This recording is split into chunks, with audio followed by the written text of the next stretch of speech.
এরপরে প্রশ্ন হলো, সচেতন নাগরিক সমাজ এবং আলেম ওলামাদের বাধা বিপত্তি সত্ত্বেও বাংলাদেশে মানবাধিকার কমিশনের কার্যক্রম শুরু করেছে জাতিসংঘ।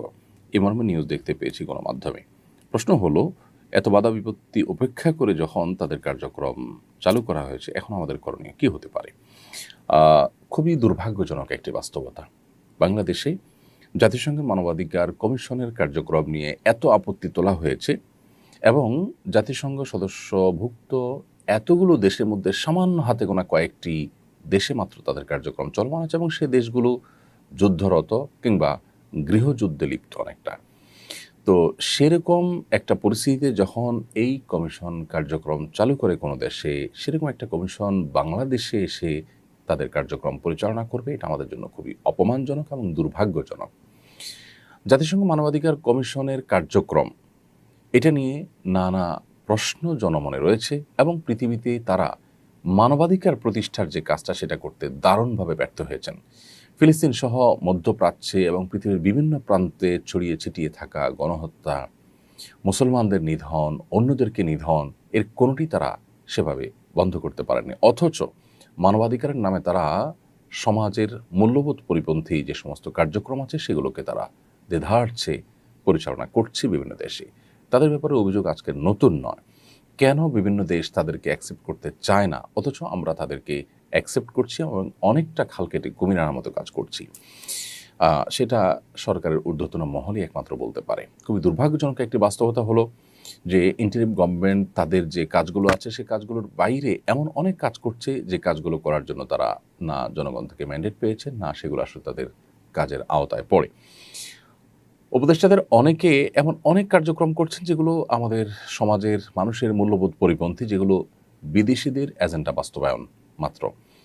সেরকম কাজ তারা অহরহ করছেন এবং শেষের দিকে এসে যেন অনেক বেশি তড়িঘড়ি করে সে সমস্ত কাজগুলো করার চেষ্টা করা হচ্ছে, যে সমস্ত কাজ নির্বাচিত সরকাররা পর্যন্ত সাহস পেত না। কারণ জনগণের কাছে তার জবাবদিহিতা আছে, ভোটের জন্য অন্তত যেতে হবে, মুখোমুখি হতে হবে, সেই ভয়ে তারা যে সমস্ত কাজ করতে পারতো না, সেই কাজগুলো পর্যন্ত ইন্টারিম গভর্নমেন্টের অনেক উপদেষ্টা, অনেক মিনিস্ট্রি এবং কেন্দ্রীয় পর্যায় থেকে কোনো কোনো ক্ষেত্রে করা হচ্ছে। মানবাধিকার কমিশনের অফিস খোলার কার্যক্রমটা অনেকটা সেরকম একটি কাজ।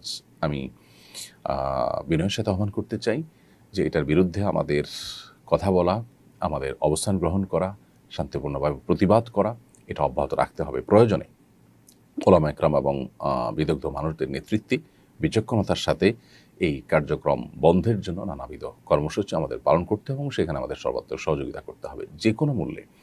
আমাদের দেশে বিদেশিদের যে থাবা, তাদের যে আগ্রাসন, মানবাধিকার প্রতিষ্ঠান নামে নানা নামে তাদের যে খবরদারি এবং আমাদের এখানে নানাবিধ তাদের আপনার যে সমস্ত মিশনগুলো আছে, এজেন্ডাগুলো আছে, সেগুলো যেন তারা বাস্তবায়ন করতে না পারে, সেজন্য আমাদের প্রত্যেককে সচেতন হওয়া দরকার। দীর্ঘদিন হয়ে যাওয়ার পরও, স্বাধীনতার বহু বছর পার হওয়ার পরও আমরা আমাদের কাঙ্ক্ষিত জায়গায় যেতে পারিনি। এর অন্যতম একটি কারণ, বহু কারণের মধ্যে থেকে একটি কারণ, যে আমাদের যখন যারা ক্ষমতায় এসেছে তাদের একটা অংশ কখনো কখনো তারা বিদেশিদের এজেন্ডা বাস্তবায়নে ব্যস্ত হয়ে গেছে এবং প্রশাসনে এমন অনেক ব্যক্তিবর্গ আছে যাদেরকে খুব সহজে বিদেশিরা কিনে ফেলতে পারে এবং তাদের এজেন্ডাগুলো তাদের দিয়ে বাস্তবায়ন করাতে পারে। খুবই দুর্ভাগ্যজনক বাস্তবতা এটি। আমাদের জাতিসংঘের মানবাধিকার কমিশন অফিস এখানে ওপেন করা এবং তাদের কার্যক্রম শুরু করার বিষয়টা অনেকটা সেরকম। আল্লাহ রাব্বুল আলামিন আমাদেরকে শকুনের থাবা থেকে হেফাজত করুন, আমাদের প্রিয় মাতৃভূমিকে সকল প্রকার ষড়যন্ত্র থেকে রক্ষা করুন এবং আমাদের ঈমান, আমল, মূল্যবোধ এগুলোকে আল্লাহ তাআলা হেফাজত করুন। আমাদের স্বাধীনতা, সার্বভৌমত্ব যাতে কোনোভাবে নষ্ট না হয়, এ দেশটাকে যাতে কোনোভাবে বিভক্ত করার চক্রান্ত কেউ করতে না পারে। চট্টগ্রাম সহ যে সমস্ত অঞ্চলগুলো নিয়ে শঙ্কা আছে সেগুলো নিয়ে কেউ কোনো রকম ষড়যন্ত্র যেন করতে না পারে, আল্লাহ তাআলা আমাদেরকে সেরকম ধীশক্তি, সেরকম বিচক্ষণতা এবং সেরকম সার্বিক শক্তি সামর্থ্য দান করুন। এরপর পরে প্রশ্ন করেছেন এমডি দুলাল ইসলাম, আপনি লিখেছেন, আমি কাঁচামালের দোকানে কাজ করি, আমাকে মিথ্যা কথা বলতে হয়, কালকের মাল আজকের বলে বিক্রি করতে হয়, আমার করণীয় কি? মিথ্যা না বললে চাকরি চলে যাবে।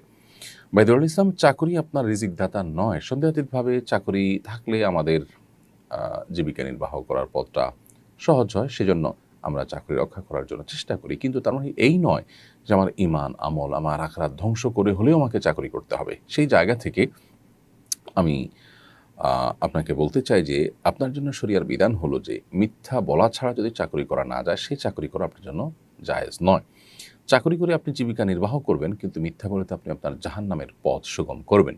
তাহলে একজন মানুষ যদি আ ক্ষুধার্ত থাকে তাহলে তিনি নিশ্চয়ই বিষ খাবেন না। কারণ বিষ খেয়ে ক্ষুধা নিবারণের চেষ্টা করলেও তাতে তিনি মারা যাবেন। অর্থাৎ এই ক্ষুধা নিবারণের কোনো মানে হয় না। ঠিক একইভাবে মিথ্যা বলে চাকরি করে আপনি জীবিকা নির্বাহ হয়তো করতে পারবেন, কিন্তু জাহান্নাম আপনি ত্বরান্বিত করছেন। সেজন্য আপনার জন্য এই চাকরি সুইচ করে অন্য কোনো চাকরি বা অন্য কোনো পেশা যাওয়ার চেষ্টা করা উচিত। আল্লাহ তাআলা রিজিক দাতা। রিজিক আহরণ করবার জন্য আমাদেরকে কষ্ট করতে হবে। হয়তো চাকরি ছেড়ে দিলে আপনার একটু কষ্ট হবে, হয়তো টানাটানি করে চলতে হবে, হয়তো আরেকটু আ খারাপ চাকরিতে আপনাকে যেতে হবে, হয়তো উপার্জন একটু কম হবে। কিন্তু এই সমস্ত স্যাক্রিফাইসগুলোর বিনিময়ে তো আমরা আল্লাহর কাছে জান্নাত চাইবো। আমরা আল্লাহর কাছে জান্নাতটা কোন মুখে চাইবো? আমি আমার সবকিছু ঠিক রেখে যদি আল্লাহর কাছে জান্নাত প্রত্যাশা করি, সেটা তো সঠিক প্রত্যাশা হবে না। অতএব আ আপনার উচিত এই চাকরি বাদ দিয়ে অন্য কোনো চাকরিতে যাওয়া, কিংবা মালিককে সাফ জানিয়ে দেওয়া যে আমি তোমার এই কাজের জন্য মিথ্যা বলতে পারব না।